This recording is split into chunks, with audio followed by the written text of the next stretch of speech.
à tous et bienvenue dans cette nouvelle édition du Grand JT des Territoires sur TV5 Monde et vos chaînes locales et régionales. Tout de suite, voici les titres de l'actualité. Le manque d'eau est criant en Martinique. La pluie se fait rare sur l'île aux grandes dames des agriculteurs. Vous verrez un reportage dès le début de cette édition de la chaîne locale sur place via ATV Martinique. En métropole, le début du déconfinement a-t-il tenu ses promesses et permis aux professionnels de retrouver le sourire après des mois de fermeture? Nous nous rendrons dans le Nord, dans les Hauts-de-France, avec la chaîne WEO, la chaîne de la Voix du Nord, pour faire un premier bilan en terrasse. Quand la culture s'invite à Monaco et dans la Formule 1, la rédaction de Monaco Info a pu assister à la rencontre entre l'artiste Mark Dickens et le monde de la course automobile le week-end dernier. Objectif, créer une nouvelle œuvre princière. En fin de journal, vous découvrirez grâce à Via 95 le marché de la ville de l'Isle-Adam qui est en lice pour devenir peut-être le plus beau marché de France. Je vous le disais dans les titres de ce journal, depuis plusieurs semaines, la sécheresse fait des ravages dans les exploitations agricoles martiniquaises. Jamais depuis le début des mesures en 1947, Météo France n'avait constaté un niveau de pluie aussi bas.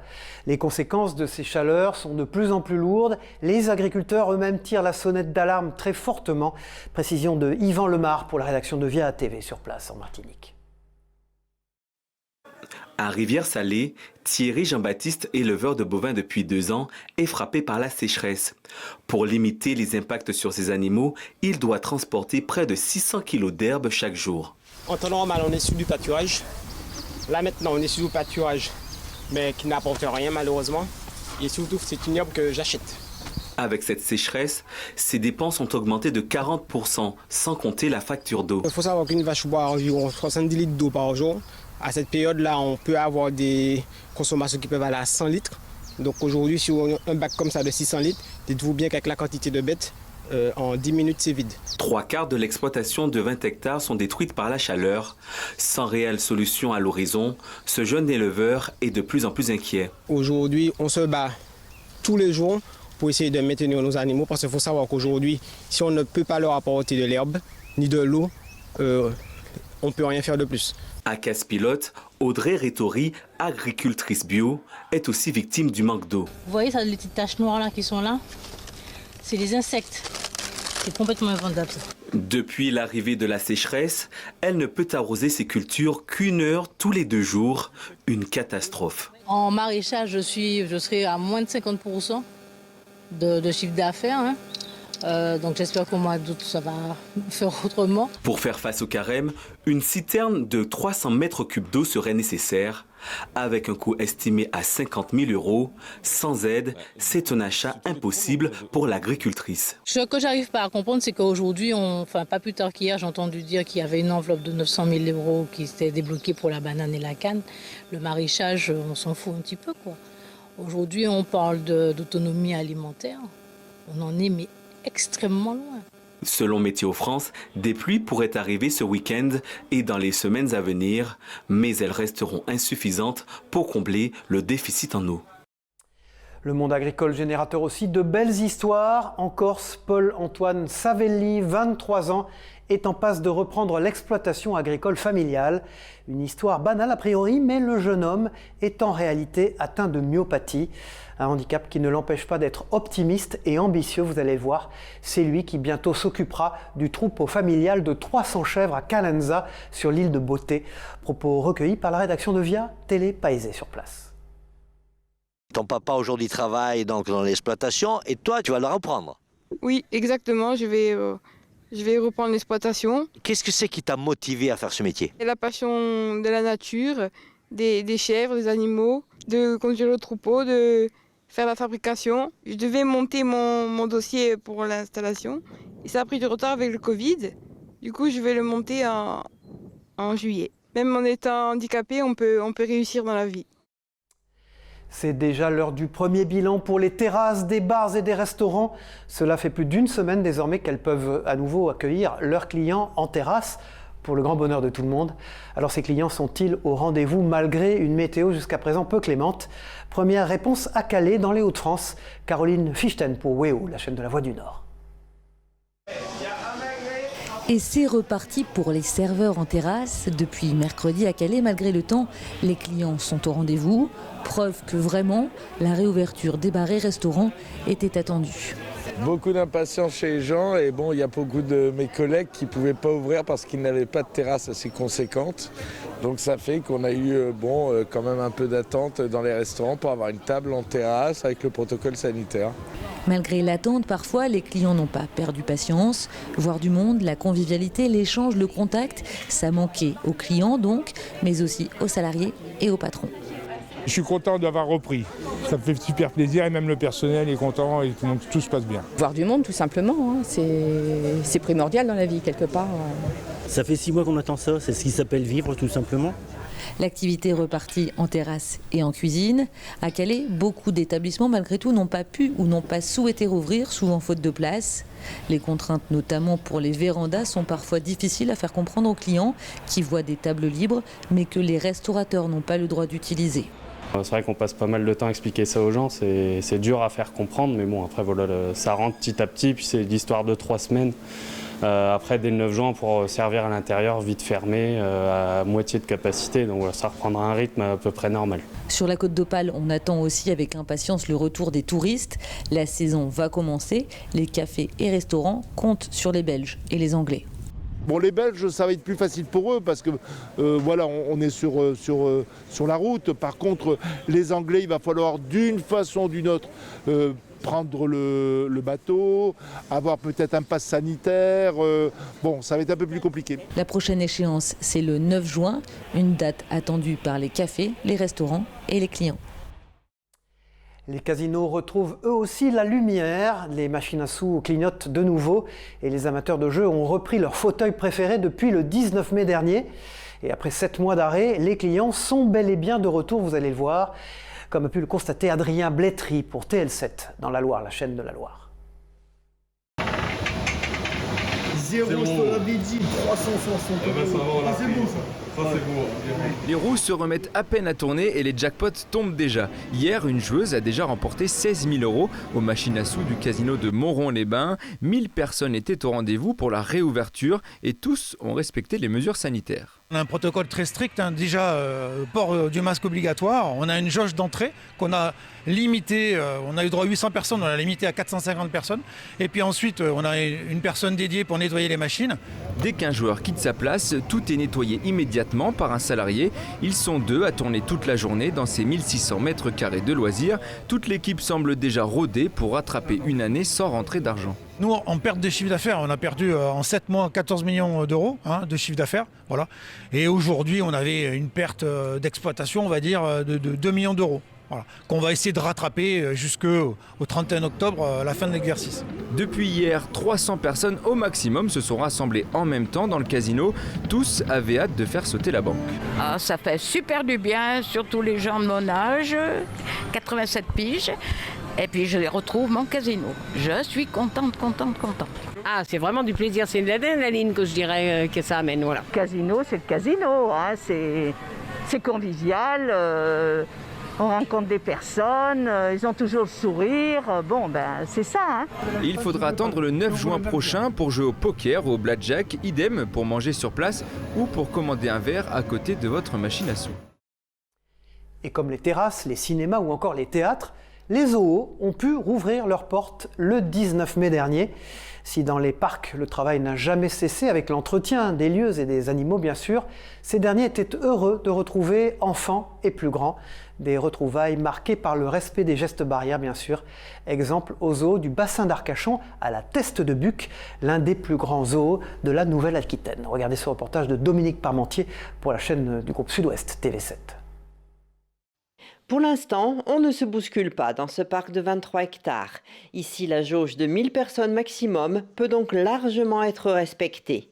Sous la pluie et sous leur masque, les premiers visiteurs en profitent en toute liberté. Ça fait plaisir d'être petit. J'ai 2 enfants, ils sont tous les 2 très contents d'être là. Très contente parce que nous avons vu que c'était un très grand parc avec beaucoup d'animaux différents. Un des plus beaux parcs de France.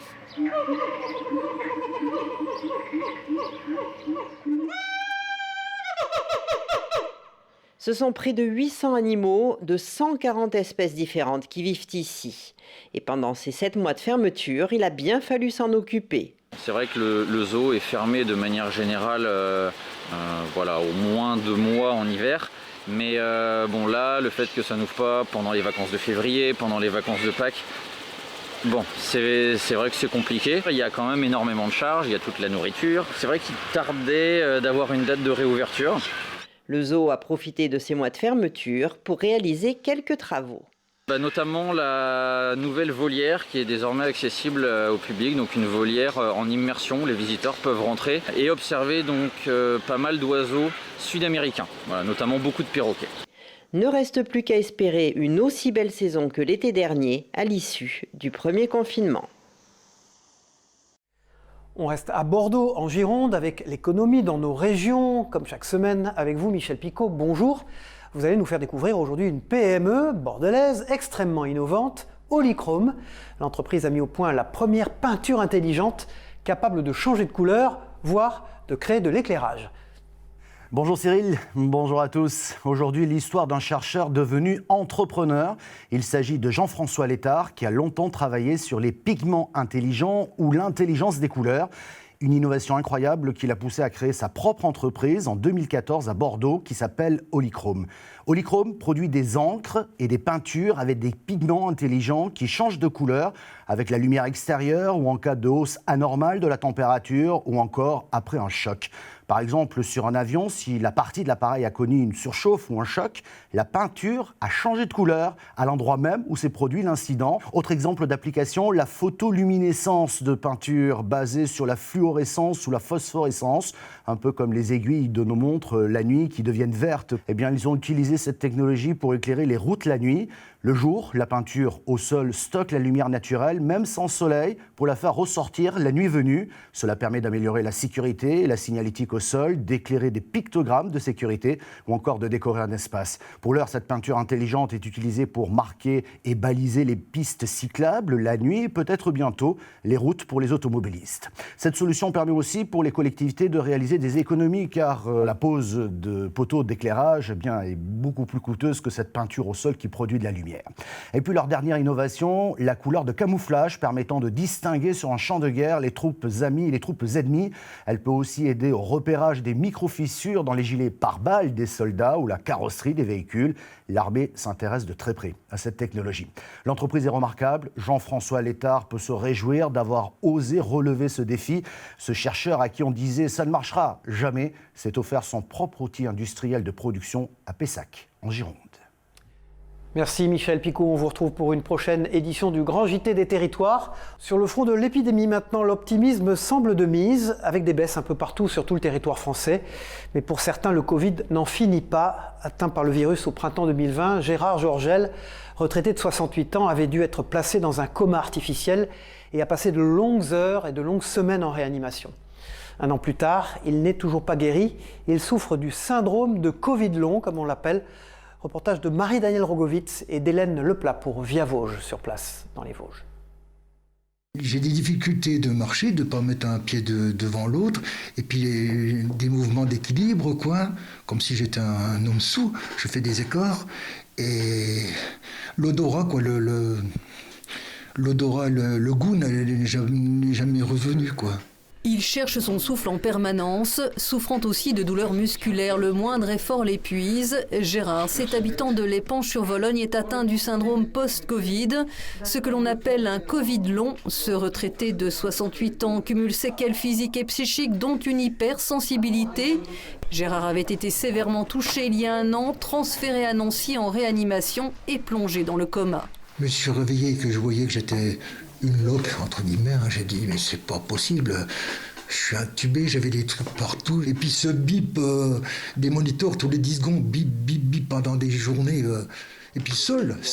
Revenu dans les Vosges après plus d'1 mois d'hospitalisation en rééducation à Golbet, il va réapprendre à marcher, manger, respirer, puis de retour chez lui, entre accalmie et rechute. Sa fille doit l'aider au quotidien.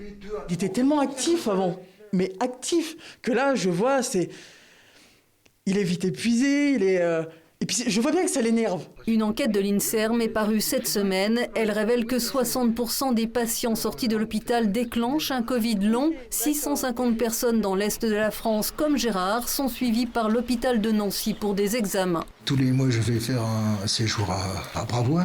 Je vais voir une psychologue en même temps que je vais à Brabois. Ça me fait du bien parce que ça me vide un peu la tête. J'en ai besoin parce que c'est trop douloureux.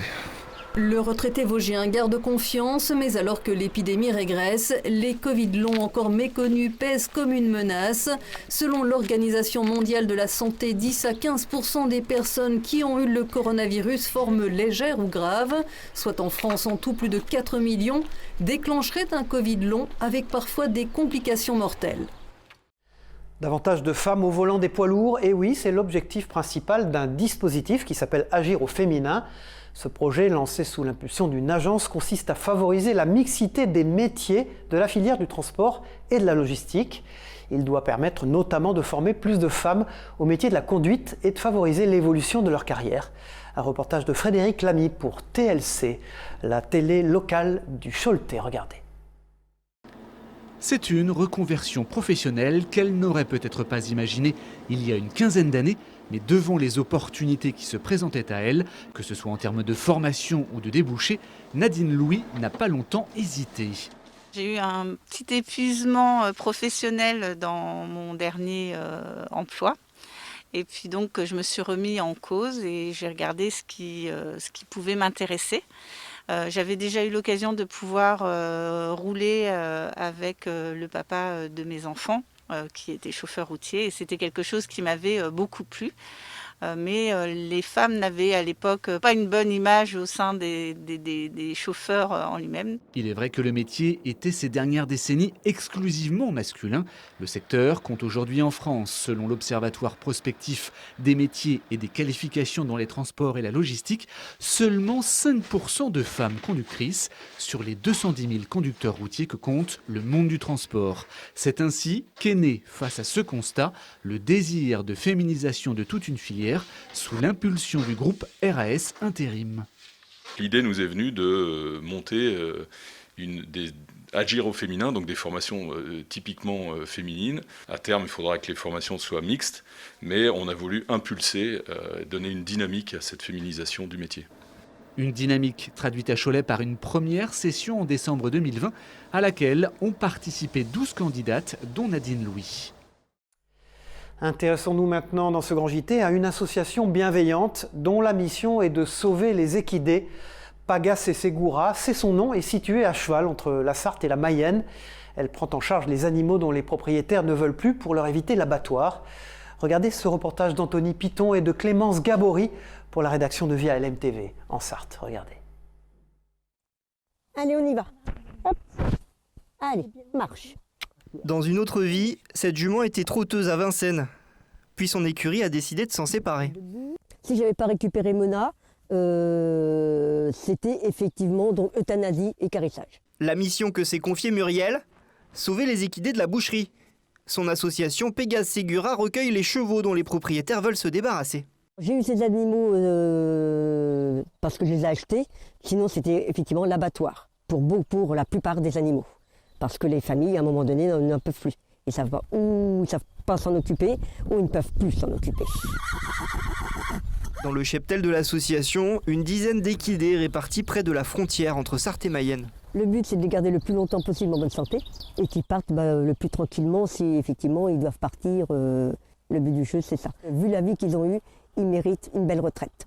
L'association Pégase Ségura recherche des terrains supplémentaires dans le Nord Sarthe. Une condition indispensable pour pouvoir accueillir d'autres animaux. Sans transition, on se rend en Corse maintenant où la plateforme scientifique Stella Mare fête ses 10 ans d'existence. Elle est un pont entre la science, les pêcheurs, les aquaculteurs et l'environnement. Cette unité basée au sud de Bastia a été labellisée par le CNRS en juin 2011 et elle est rattachée à l'Institut écologique et environnemental. Elle travaille notamment sur la problématique des ressources naturelles du littoral corse et vise à favoriser une pêche responsable et durable. Écoutez à ce propos Éric Durieux, le responsable du programme Plateforme, au micro de Nicolas Voilon, le journaliste de Corse Matin.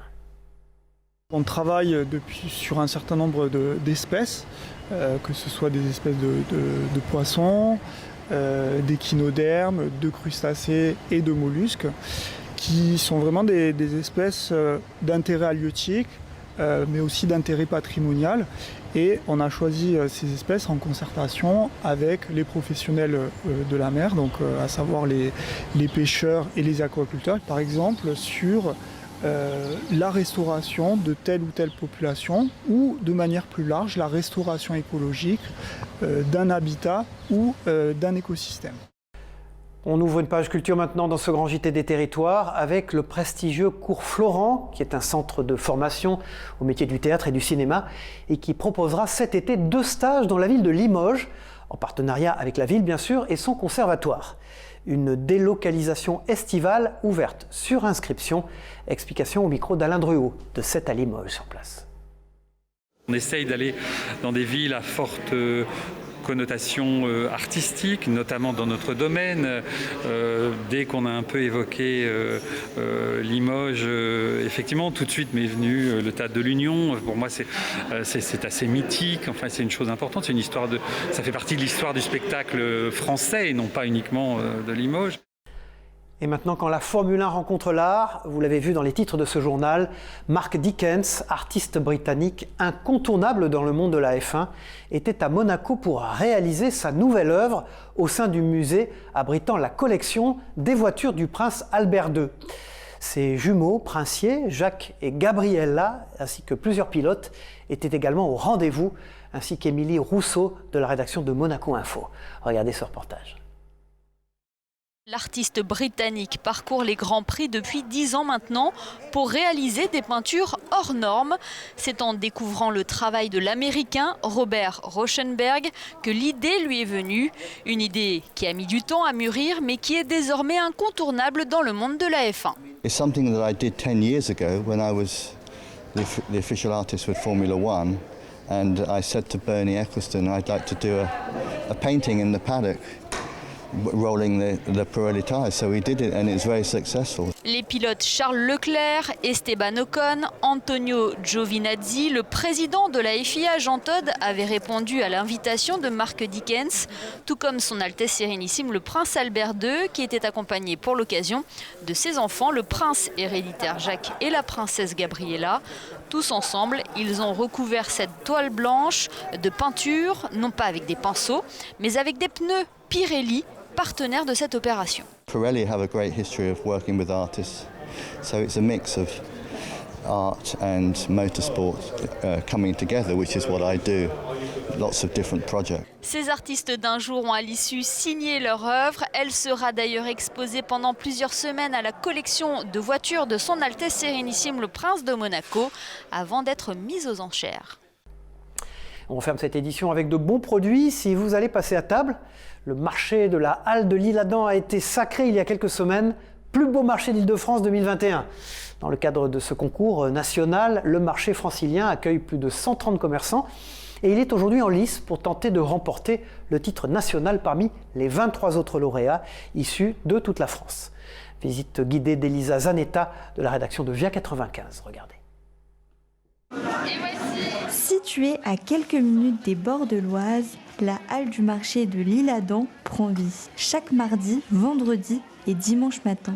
Du fromage au vin, en passant par les olives farcies ou encore le miel, il y en a pour tous les goûts. Une diversité qui séduit au-delà des frontières du Val d'Oise et qui lui a permis d'être élu cette année le plus beau marché d'Île-de-France dans le cadre du concours annuel de TF1. C'est à la fois un marché de clientèle habituelle qui viennent chercher des bons produits, mais à la fois un marché touristique. Dans les allées du marché, plus de 130 commerçants s'activent pour satisfaire leur clientèle habituelle comme occasionnelle. Ce marché, je le connais depuis que je suis mariée, depuis que j'habite l'Isle-Adam. Ils ont de très bons produits et qui se gardent très bien. Les marchands sont très sympathiques quand on a besoin de conseils et ils répondent aux questions sincèrement, gentiment. Ils permettent de nous faire goûter aussi de temps en temps, donc c'est très agréable. Le marché se tient sur la place de Verdun depuis 1963. 20 ans plus tard, en 1982, il a le droit à son toit charpenté. Le père de Vanessa est tombé sous le charme de cette halle dès sa construction.